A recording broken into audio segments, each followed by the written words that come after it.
If you find anything in this channel interesting in any way and that has brought you something, please subscribe. This is my subscriptions basically decide my life on YouTube. Thank you. The subject of sex is a very big subject because it's one of the most misunderstood subjects in humanity, according to my meditation on the soul, on the nature of the soul, the nature of life, and the nature of life evolution. Sex plays a very, very big role in personality development. If the soul is prevented from sex, and there's different kinds of sex, right, then the soul becomes a cripple, a sexual cripple, which is what our society wants from us. Our society wants us to be sexually crippled. The school system discourages sex and romance because it's going to take you away from your very important studies in geometry and that exam in geography. You're going to miss out on life. No, you're going to miss out on life if you don't develop sexually. Now, it's not, that all sex is good. There's good sex and bad sex. But the good sex is something that the soul has to master. Basically, the soul has to master sexuality, not cut it off or suppress it, sometimes for life. Sex emerges at the ages of 9, 10, 11, 12, 13 years old. You don't have a lot of sexual feelings as a soul before adolescence. So the adolescence, therefore, is the site, the period of time where sex begins to emerge, and it's not a fluke. It's not an accident. It's not a mistake of life to make us horny. It's a force that makes us an adult. Basically, sex is a way for the child to cross a successful adolescence into adulthood. It's a fire. Sex is a fire that changes the body and that changes the different kind of minds we have. Sex is a fire. It's a sacred fire of physical development. If you want to look like a woman, you have to have sexual thoughts or sexual acts in real life, right? Good ones, not rape. Rape is not good for the soul, right? Okay. So sex is not wild. Our society believes that sex is wild. That if they gave us a license to have sex, we would become like wild animals, which is not true. Some souls can become wild animals, but most won't. We have to choose our sexual partners very carefully, and we have to choose them to grow, not just in romance and not just for marriage or for children, but we need sex for physical development. We need sex for animal development or pleasure, right? We need sex for romantic development. We even need sex for reason to grow. Logic needs sex to grow as well. Sex is a fire for all our faculties, all the soul side. The soul needs sex to grow. So if you stop the soul from having sex, you basically create a crippled adolescent, and sometimes often a crippled adolescent for life, especially our women. Our women are forced to be sexually, chaste, and therefore soul adolescent for life. Real women are extremely rare because real women are not afraid of sex. They're not afraid of sex for power, sex for pleasure, or sex for love. Sex is not just about getting married and making children. Sex is about personal soul growth. And this is where our science of psychology is completely off, and our biologists have determined that sex is for reproduction. They've lost the north here. It's not, considered a sin for a man to want sex. Men are very horny, right? Women are the ones who are, they basically have hundreds, if not thousands of years of suppressing their sexuality. Virginity and chastity is a virtue in a woman. It isn't a virtue in a woman. Okay, a virgin is inexperienced sexually. She's stupid sexually. She's crippled sexually. She has butterflies in her stomach and butterflies below that. That's not a positive for a soul to have fear or butterflies or insecurity about sex, which is how we train the women. The women basically are trained by our society to sell their sexuality in exchange for marriage. That is wrong. Well, one of the biggest fears about sex is making babies. We don't want babies when we're 17, 16, 13, 14. We don't want baby, and therefore abortion is a right of the soul. It may not be a human right, but it's certainly a right of the soul to want an abortion. I have meditated on the soul, and I have found that even the baby that is unborn doesn't want to be born to a mother that doesn't want it. Right?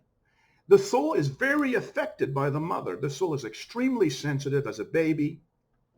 It enters the womb, according to my findings so far in meditation, around 3 months. 3 months into the pregnancy, the soul enters the womb of the mother inside the child. Right? Now, if that soul is tormented because the mother is tormented, if the child is a result of a rape, if the child is in a mother that has been abandoned by the father and the mother's in turmoil, if the mother doesn't have the money, she doesn't have the time for the baby, she doesn't have the desire for the baby, she begins to hate the baby doesn't want to be born. See? Pro-life activists, right, think that they're very spiritual people. In fact, they're not spiritual people, because if they would know anything about the soul, is that reincarnation is a fact, and therefore a baby wants another womb. If a baby is not wanted, if a baby is hated, if a baby is a burden to the mother, the baby doesn't want to be born either.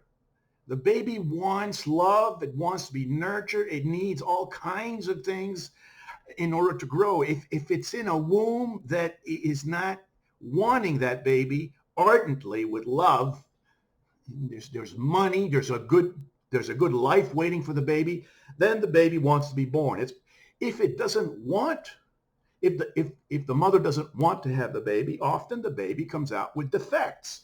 A lot of babies come out all crooked or too early, or mongoloid kind of problems, or genetic kind of problems, or deformities, simply because the mother was in distress emotionally or financially. There's a tremendous amount of suffering in the mother. The baby comes out all crooked.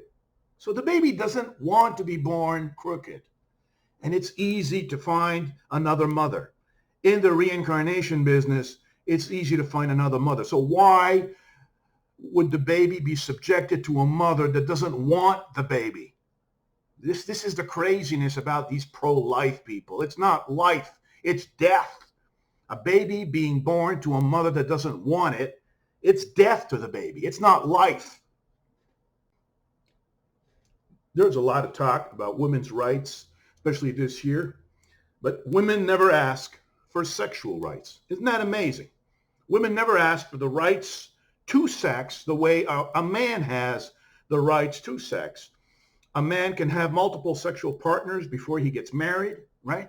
A woman doesn't want these rights. A woman has been so brainwashed to be in a serious relationship for long term, okay, for babies and a family, that she doesn't see any value in sex for power or sex for pleasure. If she's attracted sexually to a man, right, not romantically, she's not allowed to have that sex, because if she has that sex, she's a slut.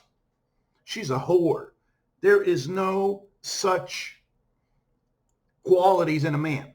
There's no condemnation of sex to a man. But a woman has to be so careful with her sexuality that if she makes a mistake, in many cultures, she's finished. If she sleeps with the wrong man for the wrong reason, if she experiments with sex, she's finished. We have forged our women to be slaves of men, and that has to change. And sexuality is part of the soul rights. The soul has a right to its sexuality and live out its sexuality as long as it doesn't steal the sexuality of somebody else. Rape is illegal in soul laws. There's this idea in humanity that sex is for young people, sex is for adolescents. You know, you're horny when you're 17 to 25. When you're 35, 40, or 50, you're burnt out and there's no need for sex. You've lost your desire for sex. That is totally untrue. Sex is a lifelong fire. You can be 70, you can be 80. You will have sexual desire. Sexual desire will never leave.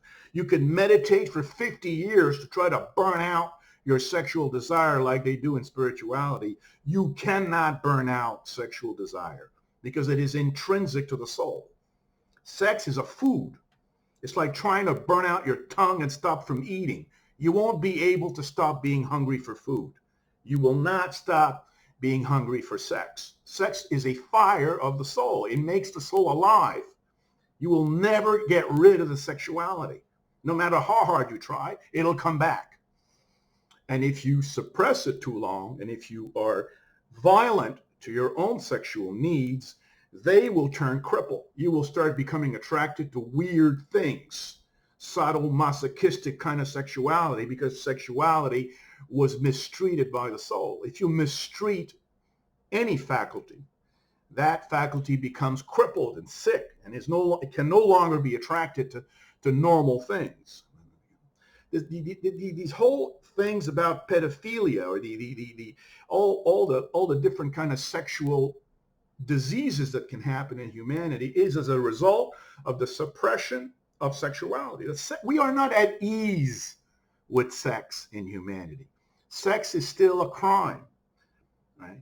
Especially adolescent sex is still a crime. And that's the time where you need sex the most, is when you're an adolescent, when you're growing into an adult. So the result, when you don't have the sex that you need, you don't become an adult. Most humans are lifelong adolescents. Adulthood is not worshipped by our society. We don't like men. We don't like women. We like children and we like adolescents for life. That's humanity right now. And that's what has to change. But in conclusion, we have to stop this fear of sex. We have to master sexuality and be at ease with sexuality and understand that sexuality is a fire of life that you cannot get rid of. You can't kill sexuality. You're only going to be depressed. You can't kill your romantic desires. You're going to be depressed. You can be alone for a while. You can live in fantasy if you want, you know. Sex can be lived out in fantasy, but sex cannot be killed. Sex is good. Sex is not evil. Just that. Imagine.